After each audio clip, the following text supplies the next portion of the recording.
नमस्कार दोस्तों, जय श्री राम, भारत माता की जय, वंदे मातरम। दोस्तों, आपने राघव राम कोल, पंडित राघव राम कोल का नाम अगर नहीं सुना है तो आप सुन लीजिए। एक बहुत अच्छा ब्राह्मण परिवार था, कश्मीरी ब्राह्मण थे और इन्होंने और इनके पूर्वजों ने बहुत संघर्ष किया अपने हिंदू धर्म को और उसके अस्मिता को बचाने के लिए काफी संघर्ष किया। लेकिन अंततोगत्वा ये जो है, इनके बाद इनका जो बेटा था वो कन्वर्ट हो गया और वो मुस्लिम बन गया। फिर उसके बच्चे जो है बहुत प्रभावशाली थे वहाँ पे, धीरे धीरे उनका प्रभाव और बढ़ा और फिर वो वहाँ के राजनीति के सुपरस्टार बन गए। उनका नाम आपने शायद सुना होगा, उनका नाम है शेख अब्दुल्ला, उनके बेटे हैं उमर अब्दुल्ला। तो ये लोग बेसिकली एक ऐसे परिवार से आते हैं जिन्होंने हिंदू धर्म की रक्षा में अपने प्राण लगा दिए। लेकिन इन लोगों ने क्या किया, मतलब इनके पूर्वजों ने जो किया वो तो पुण्य कर्म था, लेकिन इन्होंने जो किया वो एक पाप कर्म है। इन्होंने किस तरह से हिंदुओं को वहां से मारा भगाया। 1990 के दंगे हमें याद है, लाखों हिंदू बेघर कर दिए गए और उनके घरों के अंदर से उनको उजाड़ दिया गया। इस तरह का पूरा षड्यंत्र इन लोगों ने किया।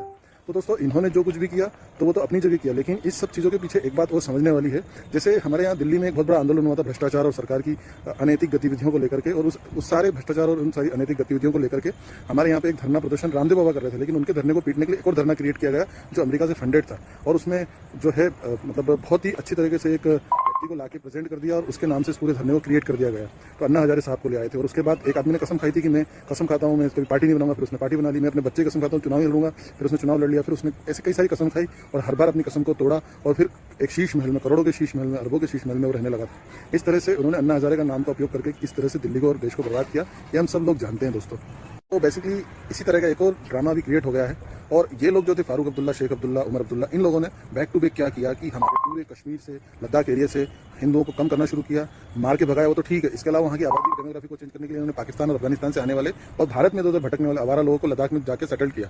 और इसके बाद फिर उन्होंने क्या, बांग्लादेश के घुसपैठियों को भी वहाँ सेटल किया और रोहिंग्या जो बहुत बड़े म्यांमार के चोट उठाई गए हैं उनको भी वहाँ सेटल किया। और इस तरह से पूरे लद्दाख की डेमोग्राफी बदल दी। अब इन सारी गतिविधियों में जो पूरी डेमोग्राफी चेंज हो रही थी और ये जो लोग वहाँ पे रह रहे थे उनके जीवन को खतरा था, संकट था, तब तो किसी ने कुछ भी नहीं बोला, कभी कोई धरना करने नहीं आया। लेकिन अभी अचानक से सोनम वांगचुक, अरे भैया 3 इडियट वाला हीरो, अरे उसकी इतनी महान महात्मा है, उसका मत बनाइए दोस्तों। हमें पता है कि वो किसके लिए काम कर रहा है, चाइना का वो दलाल है, ये सब लोग जानते हैं। एक फिल्म अच्छी बन गई, कुछ अच्छे काम किए तो इसका मतलब नहीं वो देश को बेच देगा। तो अभी एक वीडियो आप देखिएगा, लास्ट में बताऊंगा।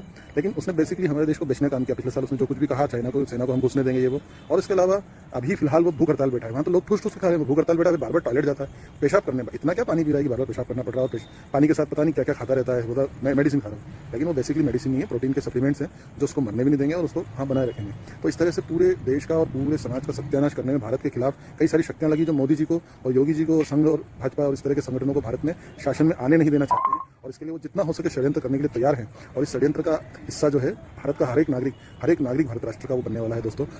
और एक छोटा सा वीडियो भी आप देखिए, इस वीडियो से आपको पता चलेगा कि हम घुस आता है तो लद्दाख के लोग जान देकर रोकते हैं। मगर अब अगर भारत सरकार हमारे लिए कुछ नहीं कर रहा है तो अगली बार वो आए तो हम उनको रास्ता दिखाएंगे, हम रोकेंगे नहीं। हम जान क्यों दें जब हमारा कोई संरक्षण नहीं हो रहा है।